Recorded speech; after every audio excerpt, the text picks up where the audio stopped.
Y si usted trajo su Biblia, yo le invito a que me acompañe, por favor, al versículo base de esta serie que ojalá todos nos lo memoricemos porque lo hemos estado leyendo estos últimos domingos, que es Apocalipsis 18:4.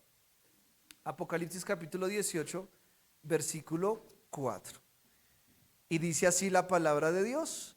Y oí otra voz del cielo que decía: salid de ella, pueblo mío, para que no seáis partícipes de sus pecados, ni recibáis parte de sus plagas. Ahí donde está, dígale: Señor, háblame en esta mañana, ministra mi corazón, Jesús, que esta palabra que hoy vamos a recibir tenga un efecto en nosotros, que marque un antes y un después para bien. Te pedimos que abra nuestro entendimiento, que abra nuestro corazón, y que lo que hoy vamos a aprender, Señor, no se quede simplemente en una enseñanza de palabras, sino que vaya a los hechos. Te lo pedimos en el nombre de Jesús. Amén y amén. Hace 8 días estuvimos hablando de algo llamado sexualizados. También lo hablamos en Tintos con Jesús. Hace 15 días estuvimos hablando del poder de la mente y cómo Babilonia trabaja desde la mente. Y hoy vamos a hablar de cómo Babilonia trabaja en las familias. Por eso el título de este mensaje se llama Familias Distorsionadas o Familia Distorsionada. Y esto de familias distorsionadas es algo que mientras lo vamos a ir hablando, es triste cómo una familia distorsionada en diferentes aspectos puede marcar tanto y marca tanto la vida de un ser humano, de un individuo. Porque una familia distorsionada son hijos distorsionados, es una sociedad distorsionada. Y según la Real Academia Española, la familia significa un grupo de personas vinculadas por relaciones de matrimonio, de parentesco, convivencia o afinidad. Eso es la familia de acuerdo a la traducción que le tenemos hoy. Y ese grupo de personas que están vinculadas por una relación es lo que Dios ama. Y es algo que Dios creó, es algo que Dios estableció. Dios ama, y quiero que tengamos muy presente esto: Dios ama la familia. Dios ama la familia, es algo que está ahí en el corazón de Dios, arde en el corazón de Dios. Y por eso quiero hablar de la familia como creación de Dios. La familia como creación de Dios. Y para entender la familia como creación de Dios, antes de desmantelar a Babilonia en este aspecto, quiero que vayamos a un versículo que hace 8 días lo leímos, que es Génesis capítulo 2, versículo 24. Génesis capítulo 2, versículo 24. Dice así la palabra de Dios: por tanto dejará el hombre a su padre y a su madre, y se unirá a su mujer, y serán una sola carne. Prestemos atención ahí, porque este es el principio, es la creación, es cuando Dios comienza a establecer todas las bases del mundo. Y al principio Dios dijo: dejará al hombre a su padre y a su madre. ¿Esto qué quiere decir? Que Dios ama la unidad entre una pareja, y no solamente la unidad y el vínculo matrimonial, sino la independencia de esa familia. Ahí dice dejará.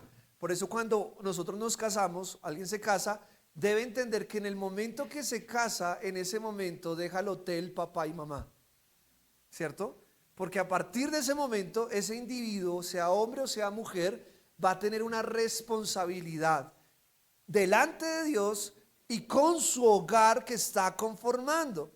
Dios ama que las familias tengan una independencia de suegro, de suegra, no de alejarse del suegro o la suegra, porque no, eso está muy bien honrar a nuestros padres, a nuestros suegros, sino de generar esa independencia como hogar. ¿Eso qué quiere decir? Que, por ejemplo, la suegra no debería involucrarse tanto en el hogar del hijo, no debería criticarle la comida a la nuera, no debería estarle criticando que no le lavó la ropa, que no lo atiende bien, que mi chinito o mi chinita, mire esto, lo otro.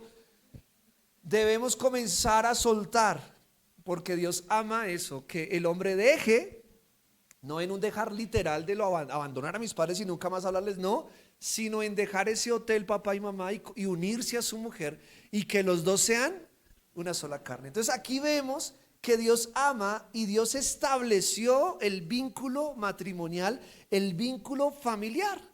Y Dios no solamente estableció el matrimonio, también Dios dijo multiplíquense, es decir, que Dios desea que el hogar tenga hijos, que el hogar tenga hijos que puedan llevar esa descendencia, que puedan continuar ese llamado que Dios dio. Acuérdense que el llamado que Dios le hizo a Abraham no era un llamado exclusivamente para él, era un llamado a su generación. Cuando Dios le da una promesa a un hombre, a una mujer, no solamente le está dando una promesa para él o para ella, le está dando una promesa para su descendencia. Por eso cosas que Abraham no vio, las vio Isaac. Cosas que no vio Isaac, las vio Jacob. Cosas que Jacob no vio, lo vio las 12 tribus de Israel. Porque Dios trabaja con familias, Dios trabaja con generaciones, Dios trabaja con descendencia. Por eso nuestros hijos son tan preciados. Mire, por ejemplo, lo que dice el Salmo 127, verso 3 al 5. Salmo 127, versos 3 al 5. Dice la palabra de Dios: los hijos, en la Nueva Traducción Viviente dice, los hijos son un regalo del Señor. ¿Qué es su hijo? Un regalo. ¿De quién? De Dios. O sea que un hijo es una bendición, porque es un regalo de Dios. Dice, son una recompensa de su parte. Y luego dice, los hijos que le nacen a un hombre joven son como flechas en manos de un guerrero. Qué feliz es el hombre que tiene su aljaba llena de ellos. ¿Qué está diciendo? Que una flecha puede llegar muy lejos. Y lo que está diciendo acá es que lindo cuando incluso en nuestra juventud tenemos hijos, porque esos hijos van a extender el llamado de Dios, van a extender esa herencia que tú les vas a dejar como hombre o como mujer de Dios. Y Dios dice acá, yo quiero que ustedes sepan que los hijos son una bendición. Los hijos son un regalo de mi parte. Por eso Dios desecha el aborto, Dios rechaza el aborto. ¿Por qué? Porque Dios ama que tengamos hijos. Ahora, no nos obliga a tenerlos, eso es una decisión de cada pareja. Pero para los que ya tenemos o los que están pensando tener, pensemos en esto: mis hijos son un regalo de Dios. Y si son un regalo de Dios, yo no debería decirle palabras como yo no sé para qué lo tuve. O que embarrada ese día que me involucré con ese señor o con esa señora y lo terminé teniendo. Esas son palabras que no deberían existir en nuestra boca. ¿Por qué? Porque nuestros hijos son un regalo de Dios. Amén. Entonces, en ese orden de ideas, aquí estamos entendiendo que la familia es algo diseñado por Dios. Es más, es un diseño de Dios tan hermoso y tan perfecto que Dios desea que la familia sea salva. Mire lo que dice Hechos capítulo 16, versículo 31. Hechos 16, 31. Dice la escritura: ellos dijeron, cree en el Señor Jesucristo y serás salvo tú y tu casa. ¿Qué quiere decir esto? Que Dios ama la salvación de la familia. Dios quiere que tu familia, que mi familia sea salvada. O sea, Dios no solamente establece la familia, Dios quiere que toda la familia sea salva. Dios quiere que tus hijos, que tu pareja, que tus nietos, bisnietos, que todos sean salvos. Es el deseo y es lo que Dios quiere, es lo que está en el corazón del Señor. Entonces, si vemos esto, nos damos cuenta hasta acá que la familia es creación de Dios, no solamente para establecer un orden en la sociedad, sino también para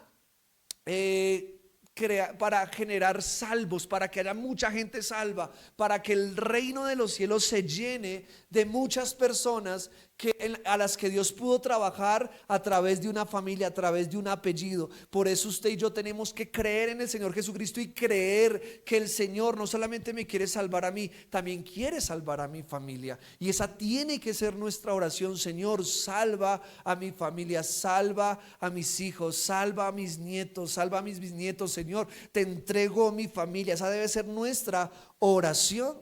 Ahora hablemos de la importancia de la familia en la sociedad. La importancia de la familia en la sociedad es muy clara y ustedes saben que a veces me gusta traer algo de estudios. Hay varios estudios que hablan de esto. Por ejemplo, hay un estudio que habla de la teoría del capital social, que dice lo siguiente: las familias funcionan, mire lo que dice, argumenta que las familias funcionan como la primera fuente de capital social, transmitiendo valores, normas y comportamientos que fortalecen las comunidades y las instituciones sociales. Este estudio, que no es un estudio cristiano, es un estudio sociológico de sociedad, demuestra que la familia es el capital social, o sea, lo más importante de una sociedad. Y la familia, una familia bien constituida, una familia bien establecida, transmite valores, normas y comportamientos que fortalecen las comunidades y las instituciones sociales. Es decir, que una familia sana es una sociedad sana.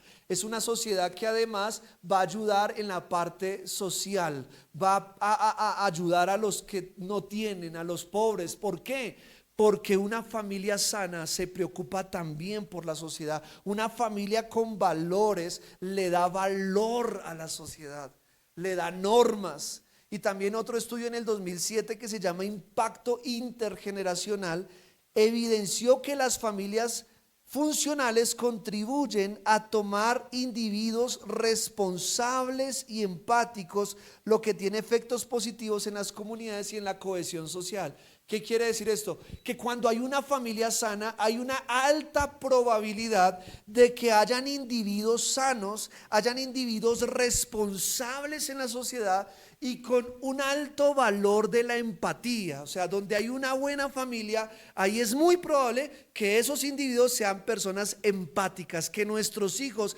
sean personas que se preocupen por los demás, sean personas que no tengan egoísmo, sino que se preocupen por la sociedad. Y este estudio demuestra que hay una alta probabilidad, no quiere decir un 100%, porque ustedes saben que siempre hay excepciones en las familias. Hay familias que por bien que trabajan con sus hijos, hay hijos que definitivamente no se vuelven rebeldes, pero hay una alta probabilidad de que una familia sana genera individuos sanos. Entonces, hasta aquí vemos que Dios establece la familia no solamente para que sean salvos, sino para darle un orden a la sociedad.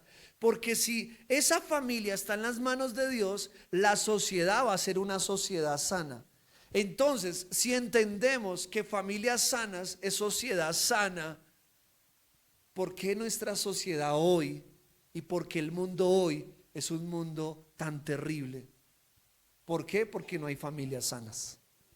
Eso quiere decir que si la base de la sociedad es la familia, para que sea una sociedad sana, Satanás va a trabajar para dañar a la familia. Porque si Satanás daña a la familia, ¿qué va a pasar? Daña a la sociedad.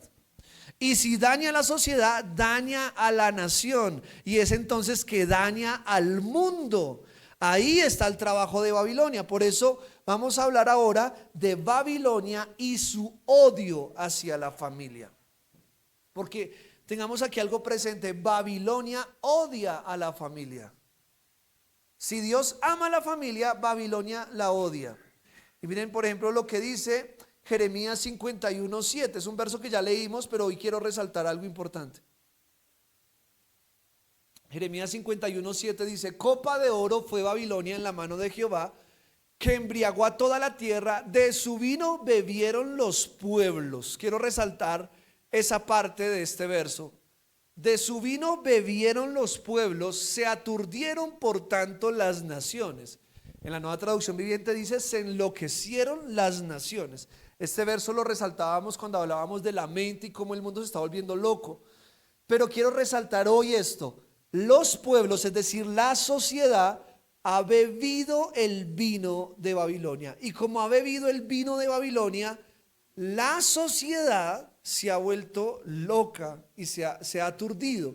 Entonces, si la sociedad está aturdida, si los pueblos están aturdidos, es porque la familia está aturdida. Porque si la sociedad está mal, eso quiere decir que las familias que componen esa sociedad están mal.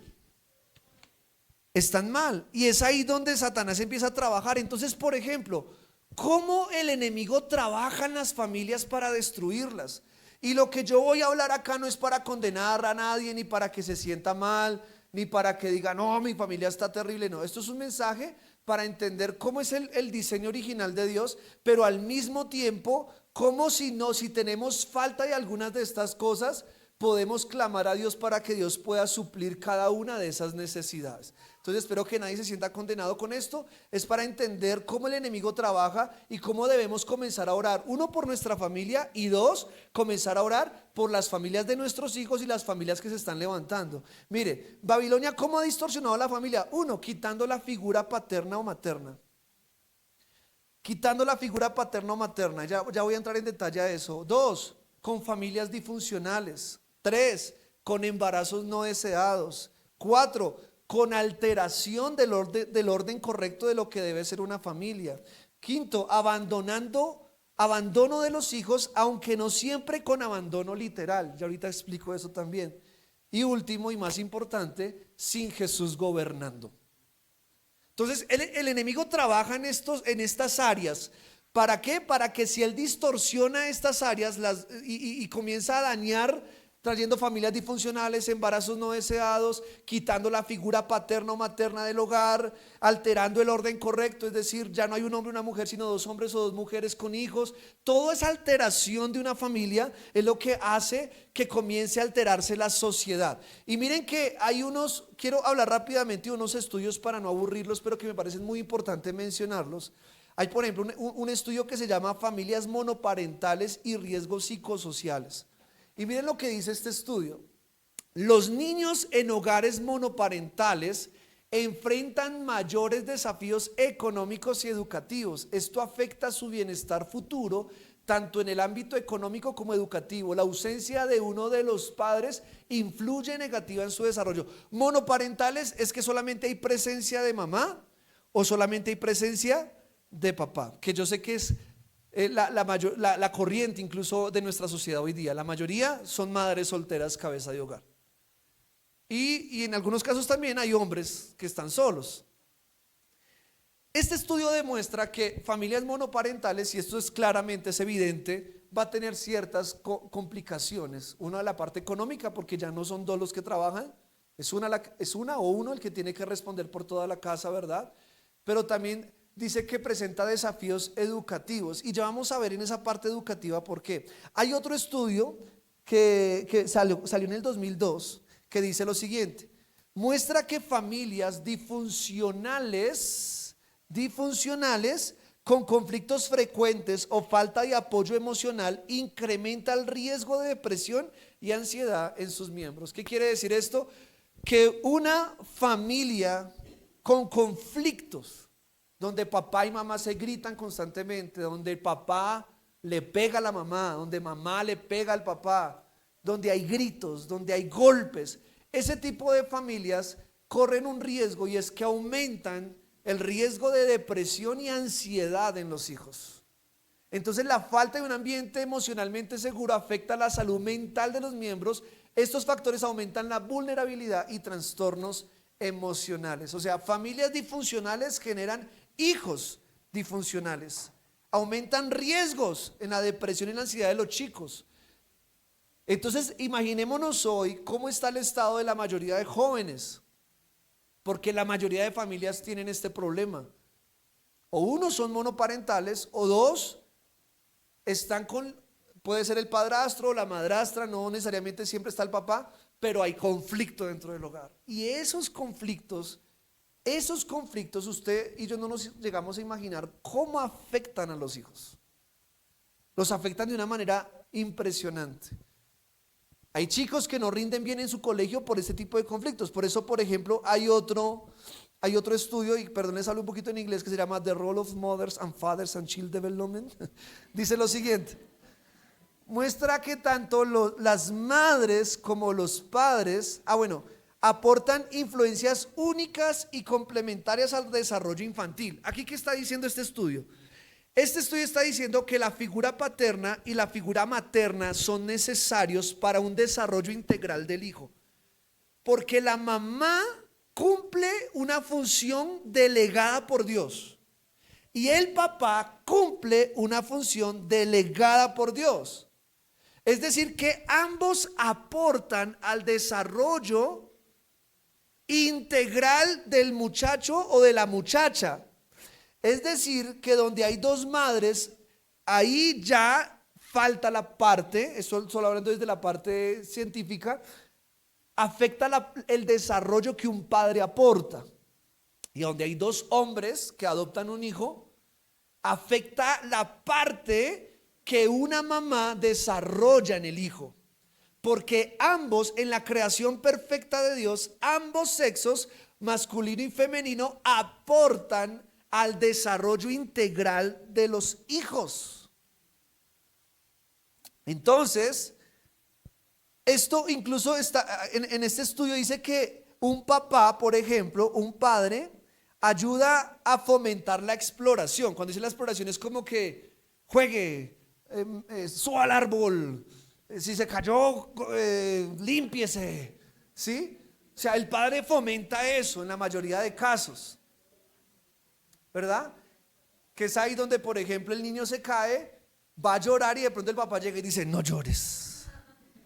El chiquito, no llores.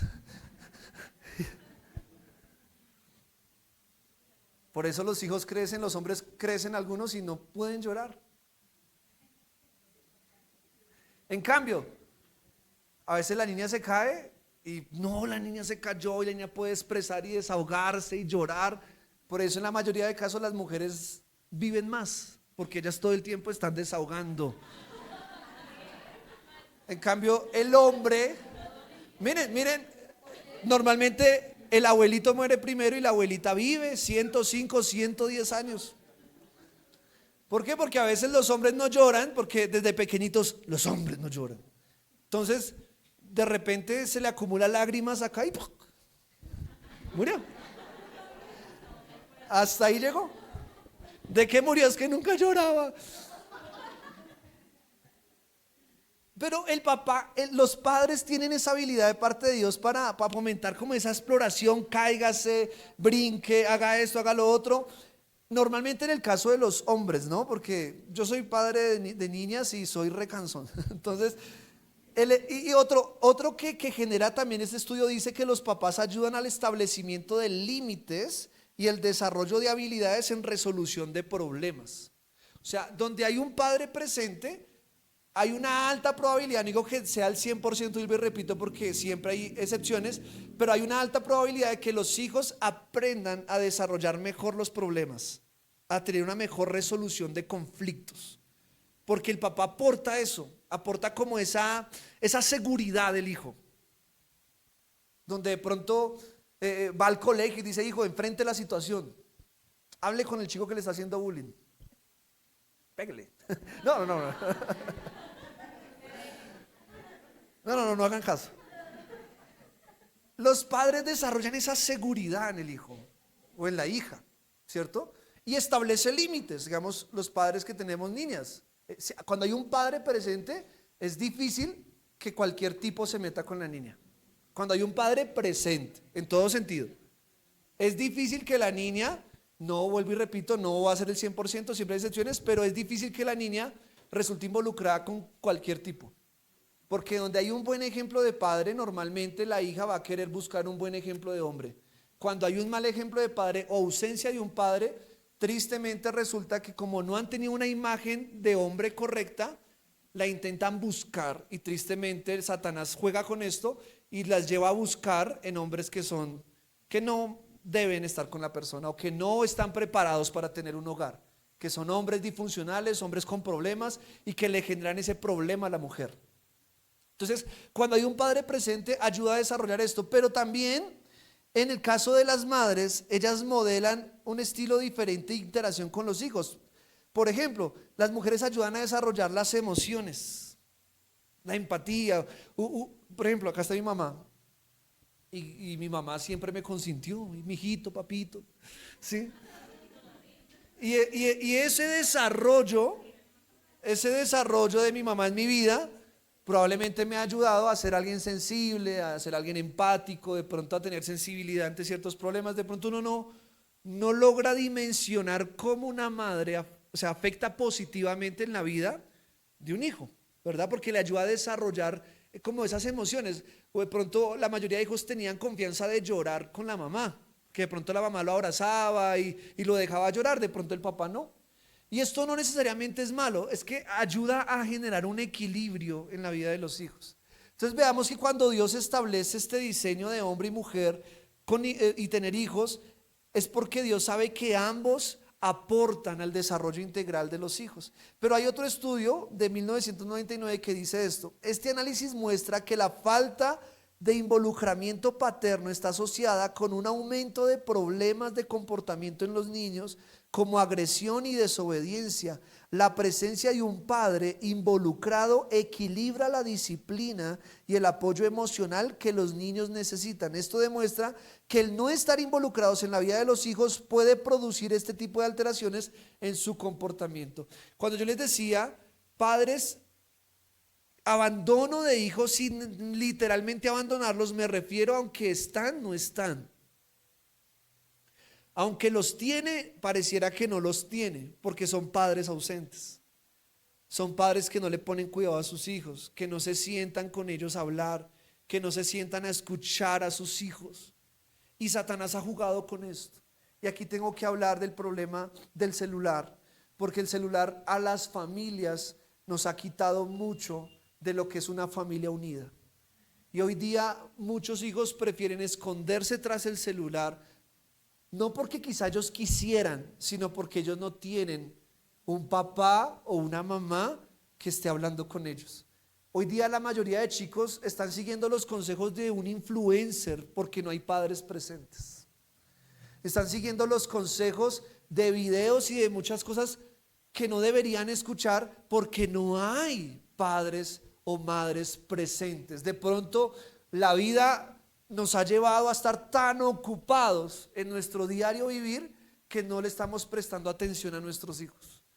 Y la falta de estar involucrado, este estudio demuestra que la falta de estar involucrado en la vida del hijo puede producir agresión en los hijos y desobediencia. Normalmente un niño que hace bullying a los otros, que es grosero, que le pega a los demás, pueda que tenga un problema de no tener padres presentes.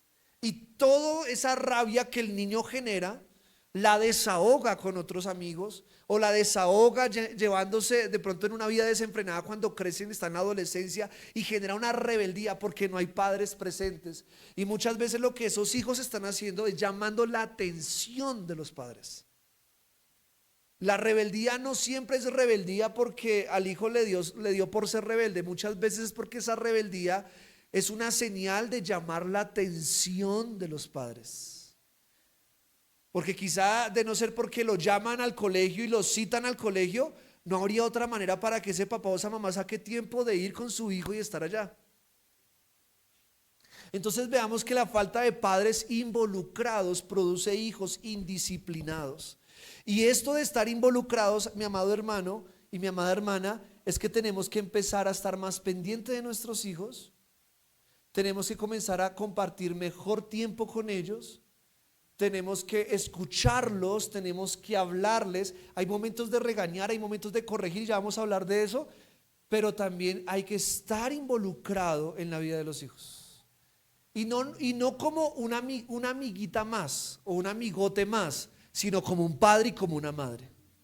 Porque amigos pueden tener muchos, pero padres solamente hay unos.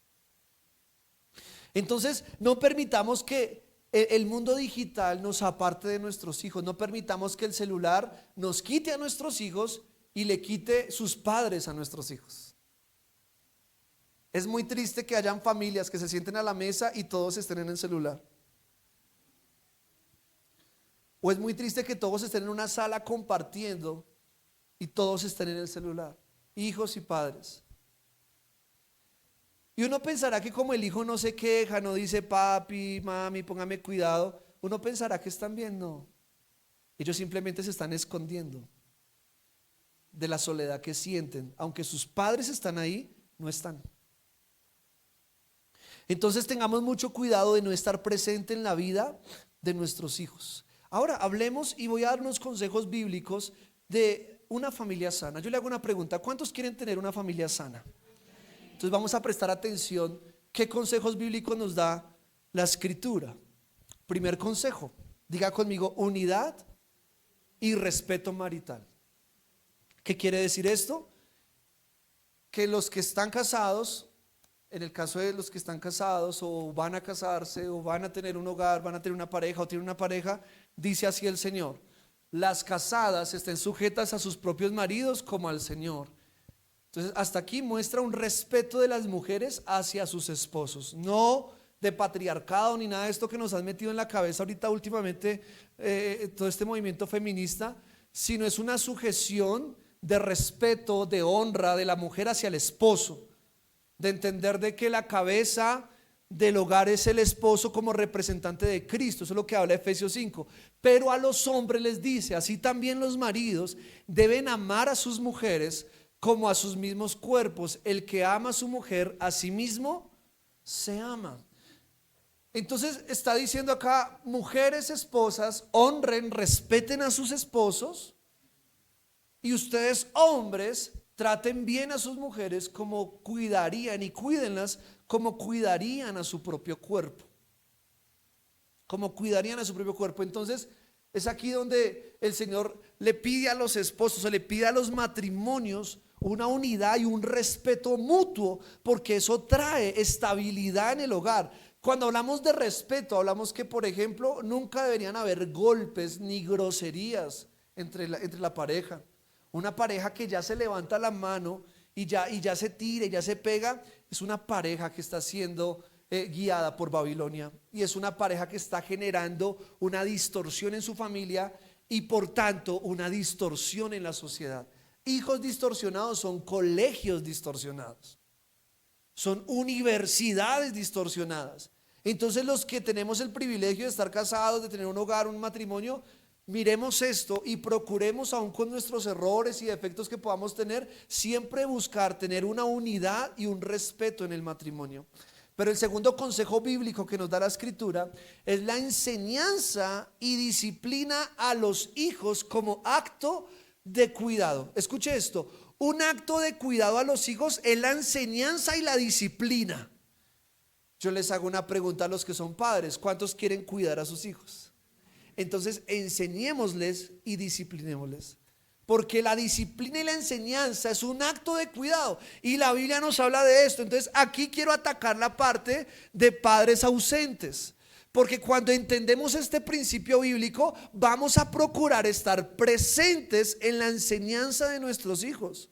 Mire lo que dice Proverbios 29:15: la vara y la corrección dan sabiduría, mas el muchacho consentido avergonzará a su madre. Entonces la Biblia aquí no está hablando del maltrato, ni está haciendo una alusión al maltrato. Aquí lo que la Biblia está hablando es que los padres debemos ejercer disciplina y corrección en la vida de los hijos, y cuando hay que pegarles, la Biblia dice que se les debe pegar, no con maltrato, porque es diferente la disciplina al maltrato infantil. Yo siempre he dicho que por algo Dios nos dio la retaguardia, y lo hizo de esa manera para que ahí sean los golpes. Los golpes no deben ser ni en la cabeza, ni en los hombros, ni en la espalda, ni en las piernas, ni quemarle los dedos, nada de eso. Eso es maltrato, y Dios con eso está en contra, porque Dios dice que los padres, le dice a los padres en Efesios: no exasperéis a vuestros hijos, o sea, no los lleven a un límite. No, Dios tampoco está de acuerdo con eso, pero Dios sí está de acuerdo con que haya disciplina, porque cuando hay un hijo o una hija que solamente lo consienten, nunca lo corrigen, nunca le enseñan a saludar, a despedirse, nunca le enseñan a decir por favor, a decir gracias, sino que al contrario le aplauden todo lo malo que ese niño o esa niña hace, dice que ese muchacho consentido va a ser una vergüenza para sus padres. Y hay muchos hijos hoy día que, como no tienen un padre o una madre presente que esté ahí cuidando la disciplina, la enseñanza, los hijos hoy día están avergonzando a la familia con sus comportamientos, su falta de cultura, su falta de empatía, su falta de valores. Los valores no se desarrollan en el colegio, los valores se desarrollan en la casa.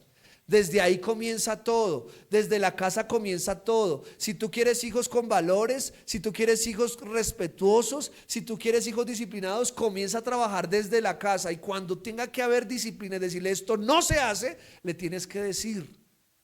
Ahorita hay un movimiento que para mí es un movimiento satánico babilónico donde se le quiere prohibir a los padres corregir a los hijos. Porque Satanás sabe que el día que se deje sin corrección a los hijos, ese día los hijos se pierden. Por eso él está trabajando, Babilonia está trabajando para quitarle la potestad de disciplinar a los hijos a los padres. Pero la Biblia dice disciplínalos. Otro, por ejemplo, Proverbios 29:15. Sí, Proverbios 29:15. Pero fue el que leímos ahorita. Sí, perdónenme. Entonces Proverbios 22:6, ¿lo tienen a ti? Proverbios 22:6 de pronto. Bueno, lo voy a leer acá. Proverbios 22:6 dice: instruye al niño en su camino y aun cuando fuere viejo no se apartará de él. ¿Qué quiere decir esto? Que Dios nos manda a enseñar a nuestros hijos desde que son chiquiticos. Nos manda a enseñarles. ¿Por qué? Porque si desde pequeñitos les enseñamos, cuando fueren viejos no se apartarán de la enseñanza que les dimos. Entonces, si hay papás que no están presentes en la vida de los hijos, no hay una enseñanza para ellos de la cual no se aparten cuando sean adultos. Pero si desde niños les enseñamos, entonces los niños van a crecer y van a guardar muchas de las cosas que los padres le enseñaron. Es ahí donde yo entiendo lo que la escritura nos habla. Y bueno, eso lo voy a leer ahorita para no saltarme. Lo que nos habla de la enseñanza bíblica a los hijos. Pero voy a leer otro versículo. Hebreos 12:6. No sé si de pronto lo tengas ahí. Si no, lo aquí lo leo. Porque el Señor al que ama disciplina y azota a todo el que recibe por hijo. ¿Usted sabía que Dios nos disciplina? ¿Usted sabía que Dios tiene que disciplinar a sus hijos? Y Dios dice que lo hace por amor. Es decir, que un acto de amor es la disciplina. La disciplina no es un acto de odio, es un acto de amor. Aunque el niño le diga: usted me odia, porque lo está disciplinando, o porque le está prohibiendo, porque le está quitando. Así él le diga eso, usted sabe que lo está haciendo por amor. Eso que acabé de leer está en Hebreos 12:6. Porque el Señor al que ama disciplina y azota a todo el que recibe por hijo, dice. Y aquí quiero resaltar un punto del estudio que ahorita les dije, del rol de la mamá y el papá en la vida de los hijos. Este estudio, en esta parte quiero resaltar que dice que demostró que los hijos de padres involucrados tienen mejores resultados académicos y una mayor capacidad para enfrentar desafíos educativos. Este estudio demuestra que cuando hay padres involucrados en la enseñanza de los hijos les puede ir mejor en el colegio. Como que la matemática le entra mejor. ¿Por qué? Es la perfección de Dios. El cerebro del hijo es como que se cuida de tal manera que al momento de aprender, aprende mejor. Ahora, esto no, vuelvo y repito, esto no quiere decir que ahora alguien que no tenga un papá presente, entonces no tiene inteligencia. No. Solo estoy diciendo que cuando se respeta o cuando se lleva a cabo ese orden de Dios, las probabilidades de éxito en la familia y en los hijos son mayores, incluso en la parte educativa. Otro consejo, y ya está ahí: obediencia y honra a los padres. Este es el consejo ¿para quién? Para los hijos. Dice así la escritura: honra a tu padre y a tu madre, entonces tendrás una larga vida y plena la tierra que el Señor tu Dios te da. Éxodo 20:12. Entonces, en el orden de la familia, Dios le aconseja a los hijos honrar a papá y mamá. Honrar. Y esto de honrar no quiere decir que usted como hijo, si de pronto tiene un padre que no teme a Dios y hace cosas malas, no quiere decir que usted debe obedecer en todo lo que ese padre o esa madre le dice. A los hombres le debemos obediencia parcial y a Dios le debemos obediencia absoluta. Cuando un padre transgrede las escrituras pidiéndome algo que no es de Dios, yo ahí puedo decir no de deshonra, sino de honra primeramente hacia Dios. Pero aquí lo que yo veo que la escritura está resaltando es: honra a tus padres. Sean padres buenos o malos, busca la manera de honrarlos. Así ellos no hayan sido los mejores padres, mira cómo tú los puedes honrar. Porque al honrarlos, ¿qué te va a pasar? Tendrás una larga vida y plena. Si yo le pregunto, todos van a decir amén. ¿Cuántos quieren tener una vida larga y plena sobre la tierra? Todos. Y Dios nos dice, esta promesa yo se las doy cuando ustedes aprendan a honrar a sus padres. Cuando aprendan a honrar a su papá y a su mamá. Ese es un consejo para los hijos. Pero ahora otro consejo: responsabilidad en los roles. Responsabilidad en los roles. Primera de Timoteo 5:8 dice: porque si alguno no provee para los suyos y mayormente para los de su casa, ha negado la fe y es peor que que un incrédulo. O sea, alguien que no cumple su responsabilidad, su rol dentro de la familia, Dios lo considera peor que un incrédulo. Y esto no solamente es para el hombre, también es para la mujer, porque la mujer, como mujer sabia que edifica la casa, provee sabiduría a la casa. El hombre, como sacerdote de la casa, también debe proveer todo lo que ya hablamos de la disciplina, de los límites, pero también habla de la economía. Y dice aquí Pablo: si algún padre, si alguna madre no provee para los suyos y mayormente para los de su casa, y también a los hijos les está hablando, hijos que todavía están bajo el techo de sus padres y trabajan, y no proveen para los de su casa, que es la casa donde come, donde duerme y donde va al baño y gasta agua. Si no provee para los de su casa, dice, ha negado la fe y es peor que un incrédulo. O sea que todos los miembros de la familia deben cumplir su rol dentro de la casa. Todos deben aportar y proveer para la casa, no solamente económicamente, sino emocional, con sabiduría, con enseñanza, con obediencia, con lealtad, con respeto. Todos debemos proveer para nuestra casa, porque nuestra casa es el santuario más importante para nosotros como seres humanos. Su casa, mi amado hermano, mi casa, es el lugar más sagrado, porque ahí es donde se está gestando una generación que le puede servir a Dios. Usted tiene que hacer respetar su casa.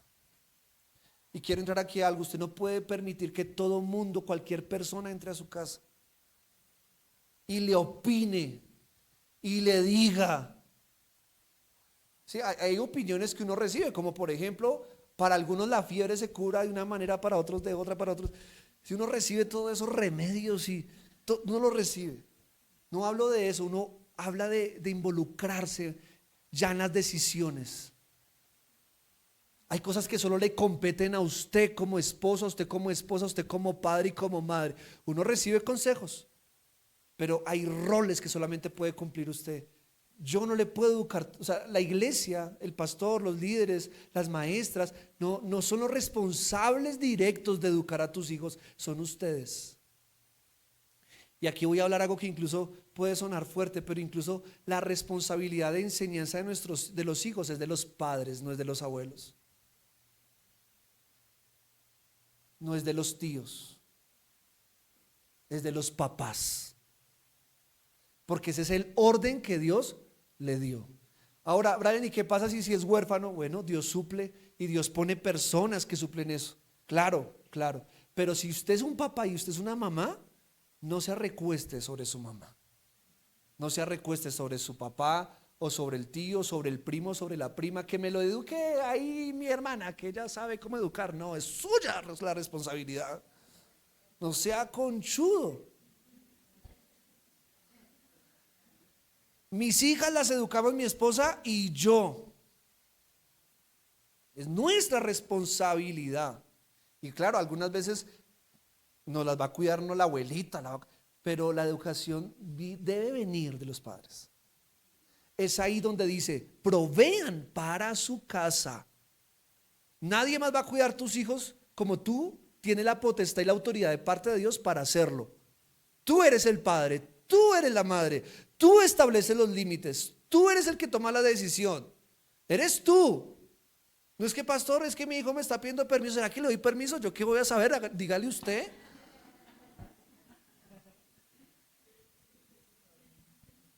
O de pronto le dice no Y la abuelita se mete y dice, ay, déjele que sí. Si ella dijo que no, lo que mamá dijo. Lo que le dijo sus padres, eso es. Porque si no estamos quitando la autoridad. Y miren esto y esto de verdad, yo sé que de pronto aquí no hay, pero si alguien lo escucha en algún momento, es si hay un hombre irresponsable que trajo hijos al mundo y no da ni un solo peso, créame que Dios abomina eso, porque dice que es peor que un incrédulo. Para Dios es triste que haya hombres que tienen una vida de solteros cuando son padres y pareciera que se les olvidó que tienen hijos. Desordenados, tienen hijos en Venezuela, tienen hijos en Colombia, tienen hijos en todo lado. Si él quiere formar una nación, pero por ninguno responde. Y si incluso acá hay padres que ya se separaron y tienen hijos de un hogar pasado, yo los invito para que sean responsables. Y también las mamás, porque Dios va a pedirnos cuenta por nuestros hijos. Dios te va a pedir cuentas por los hijos que tienes. Y qué triste que haya que llegar a niveles de denunciar para que responda. ¿Por qué tenemos que llegar hasta allá? ¿Por qué no simplemente se genera una conciencia de responsabilidad? Y si el papá va a tener que trabajar fuerte para responder, ¿quién lo mandó a tener 5 hijos? Tiene que responder. Y si tiene que quitar el bocado de comida de la boca para dárselo a los hijos, lo tiene que hacer. Porque la responsabilidad de los padres. Amén. Y es que hay hombres que están manteniendo a los hijos de otra mujer y no responden por sus hijos.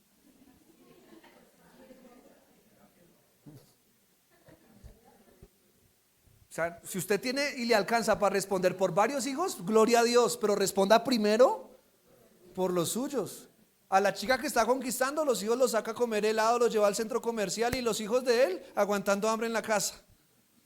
Para ganarse a la moza que se está consiguiendo, le compra zapatos, ahorita en Navidad le compra a los hijos.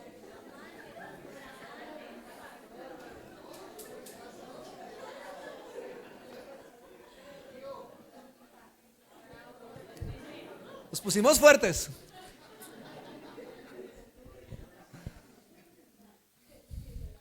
¿O no es verdad? Ahorita en Navidad, ¿cuántos no llegan allá con el regalo donde la chica, ay, mire, le traje esto a tus hijos? Y uy, ese hombre tan responsable, tan dadivoso, tan generoso. Ay, si supiera cuántos hijos tiene por allá regados y no responde. Sí, claro. Al principio puede conquistarla con dinero, pero espere, dele tiempito y verá que va a hacer lo mismo que hizo con los hijos anteriores. Por eso Dios detesta eso. A Dios le aborrece ver eso. A Dios le aborrece ver padres que se comportan de esa manera. Eso no agrada. Y lo triste de eso es que muchos de esos padres, ¿saben qué hacen? Dicen, yo como soy cristiano y la Biblia dice, de modo que si alguno está en Cristo, nueva criatura, de las cosas viejas pasaron. Es decir, que mis hijos pasados.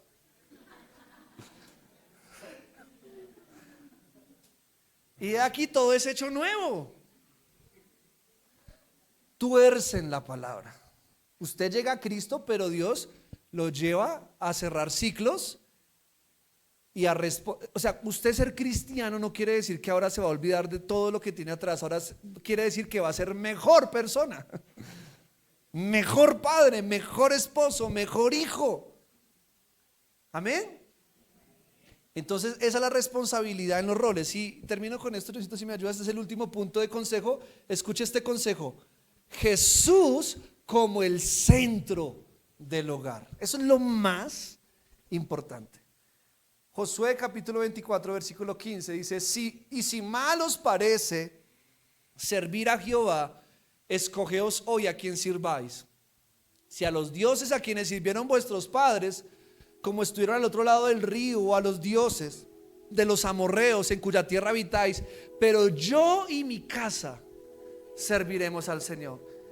El éxito de una familia primordialmente va a estar en tener a Jesús como el centro de su hogar.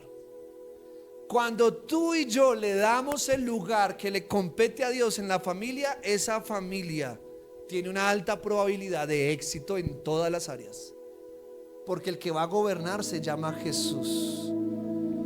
Es ahí donde la escritura me dice a mí en Deuteronomio 6 del 5 al 9, y lo leo rápido. Deuteronomio 6 del 5 al 9 dice: ama al Señor tu Dios con todo tu corazón, con toda tu alma y con todas tus fuerzas. Debes comprometerte con todo tu ser a cumplir cada uno de estos mandatos que hoy te entrego. Repíteselos a tus hijos una y otra vez. Habla de ellos en tus conversaciones, cuando estás en tu casa y cuando vayas por el camino, cuando te acuestes y cuando te levantes. Átalos a tus manos y llévalos sobre la frente como un recordatorio. Escríbelos en los marcos de la entrada de tu casa y sobre las puertas de la ciudad. ¿Sabe qué está diciendo Dios? Padres, enséñenles a sus hijos mi palabra, porque esa palabra los va a cuidar. Por eso yo les quiero pedir algo en el amor de Dios. Traiga a sus hijos a la iglesia. Tráigalos. Cuando hay padres que no vienen a la iglesia o vienen muy de vez en cuando, ¿usted cree que los hijos van a hacer lo que usted no hace? La mayoría no. Ellos ven el ejemplo de sus padres. Cuando los hijos no ven un compromiso real de sus papás con Dios, difícilmente ellos lo van a tener. Hay papás que castigan a sus hijos con dejarlos en la casa. No, de castigo no va a la iglesia. Eso no es un castigo. Al contrario, ¿usted qué le pasa? Y a mí me duele en mi corazón cuando yo veo padres que no sienten o no dimensionan la importancia de poner a Dios en primer lugar en la vida de sus hijos. No le dan esa importancia, no les importa si los hijos no están aprendiendo de Dios. No les interesa si están aprendiendo de la Biblia. No, es más, en la casa nunca hablan de Dios. Y acá dice: en tus conversaciones habla de Dios con tus hijos. Repíteselos una y otra vez, una y otra. O sea, usted tiene que hablarle a sus hijos de que Jesús es el Señor, de que Él murió en la cruz, de que resucitó de los muertos. Y díselos todos los días, antes de acostar, antes de dormirse, en la mañana. Dice, mire lo que dice: pongan recordatorios en las paredes. Cómprense cuadros con versículos, vinilos, pongan versículos acá, pongan versículos allá. Lleven a sus hijos a memorizar, denle premios por memorizar. Memorices eso, hija, y te voy a comprar. Y si usted muchas veces lo impulsa a otras cosas, ¿por qué no lo vas a impulsar a aprender de la palabra? Veía yo esta semana a mis hijas con otra de las niñas de aquí de la iglesia, Isabela, y estaban en mi casa y tenían un programa de adivinanza bíblica, aunque la palabra adivinanza no me gusta mucho, pero aparecía quién hizo tal cosa y ellas competían y sabían. Yo, wow, saben harto. Y casi todas las tres respondían al mismo tiempo y decían, yo decía, ¿dónde han aprendido todo eso? Uno, porque en casa se trabaja en que aprendan, pero también no faltan a la escuela dominical, muy rara vez faltan. Ahí en la escuela dominical les están enseñando. Usted no se imagina lo maravilloso que es que un hijo esté en la presencia de Dios. Es más, él puede estar aquí, puede que ni siquiera usted pareciera que no está prestando cuidado. El solo hecho de estar en un ambiente espiritual, eso genera algo en el espíritu de los hijos. Así ellos estén pintando, pero usted sabe que ellos pueden estar pintando y están escuchando. Haz que tu hogar, haz que tu familia se convierta en un epicentro de la presencia de Dios. Rodea a tus hijos de la presencia. Llévalos a orar con tu ejemplo. Muchas veces de rodillas mi hija me llega ahí al ladito y empieza a orar. Eso sí dura así 2 minuticos, ya se para. Dice, no, mi papá tiene mucha fuerza en las rodillas, ya se para. Pero ella está viendo. De pronto después las vemos en el cuarto de oración orando solitas. ¿Por qué? Porque han visto. Las vemos cantando. ¿Por qué? Porque nos han visto cantar. Las vemos que están repitiendo versículos o están hablando de Dios, o constantemente tienen la palabra de Dios, de Jesús en sus bocas.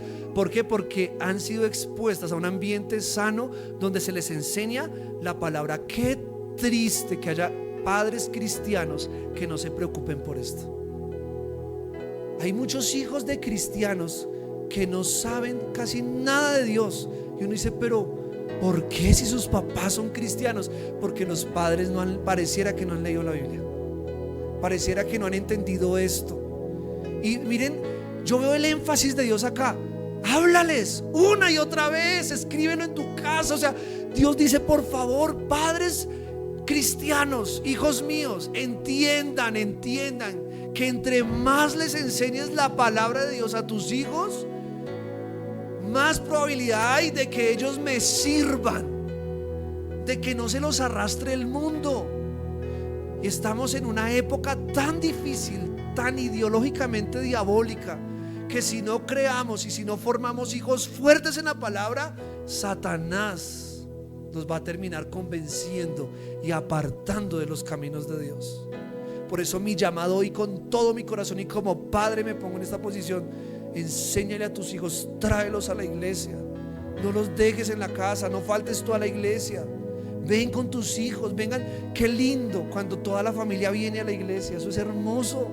Ustedes no saben Dios cómo se alegra cuando ve padres llegar con sus hijos a la iglesia y le enseña a sus hijos: hijos, vamos a escuchar la palabra, hijos, vayan a la escuela dominical, hijos, ¿qué aprendieron hoy en la escuela dominical?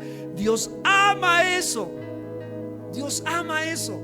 Cuando falta eso, Dios se duele en su corazón. Cuando Dios mira un domingo y ve a sus papás allá acostados, a sus hijos allá acostados en el celular, mientras deberían estar aquí en la iglesia recibiendo palabra, eso a Dios le duele, hermano. Eso a Dios le duele, porque Dios sabe los tiempos que estamos viviendo. Dios sabe lo difícil y lo duro que se va a poner esto.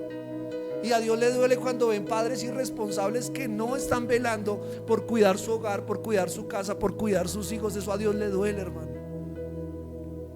Y yo se lo digo con todo mi corazón. A mí me duele mucho cuando veo esa falta de interés en los padres, cuando veo esas familias que no entienden la importancia de buscar a Dios.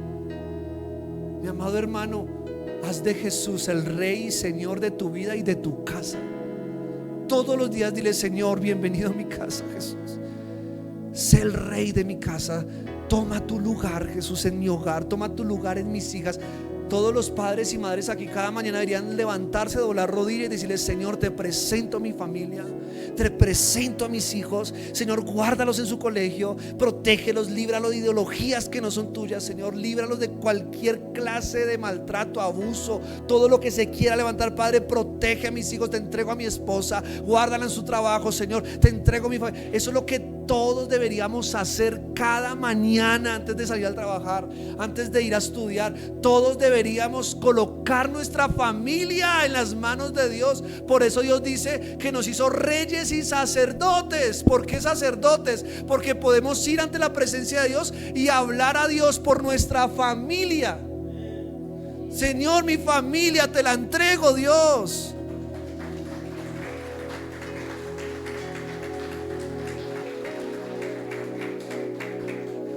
¿Saben? De verdad, yo no soy emocionalista. Yo siento la presencia de Dios aquí porque Dios quiere restaurar las familias. Dios quiere restaurar los hogares. Hay muchos hijos que probablemente hoy están dolidos, y yo quiero dar este mensaje a aquellos que no han tenido un papá, una mamá presente, un esposo, una esposa. Yo te voy a decir la palabra que un día me dijo el Señor: aunque padre y madre te dejaren, con todo yo te recogeré. Porque Dios es tan bueno que Él suple todas nuestras necesidades. Yo doy gloria a Dios por mi papá, por mi mamá. Dios me dio una bendición, pero yo sé que muchos no tienen esa figura y han crecido con muchos vacíos, y Dios lo sabe. Estos estudios que les hablé no son mentira, y Dios sabe eso. Pero Dios no está aquí para decirte: ya estás perdido. No, Dios está aquí para decirte: si no tuviste la mejor familia, si no tuviste el mejor hogar, si no tuviste las mejores condiciones para crecer, yo soy Dios, yo soy Padre, yo soy esposo, dice el Señor. Yo soy todo lo que tú necesitas. Mujer, madre, cabeza de hogar. Aunque no tengas un hombre que te está apoyando, si le das tu vida a Jesús de Nazaret, Él va a suplir todas tus necesidades para ti, para tus hijos. Él va a ser el papá de tus hijos. Si tú no tuviste un padre o una madre, Jesús va a ser tu padre. Él suple todas nuestras necesidades. Por eso, si tenemos a Jesús, lo tenemos todo, todo. Por eso yo te invito a que te pongas de pie y vamos a orar en esta mañana. Vamos a decirle: Señor, gracias, porque si te tengo a ti, Señor, yo lo tengo todo. Gracias, Jesús, gracias, Jesús. Y quiero que en esta mañana ores con todo tu corazón, diciendo: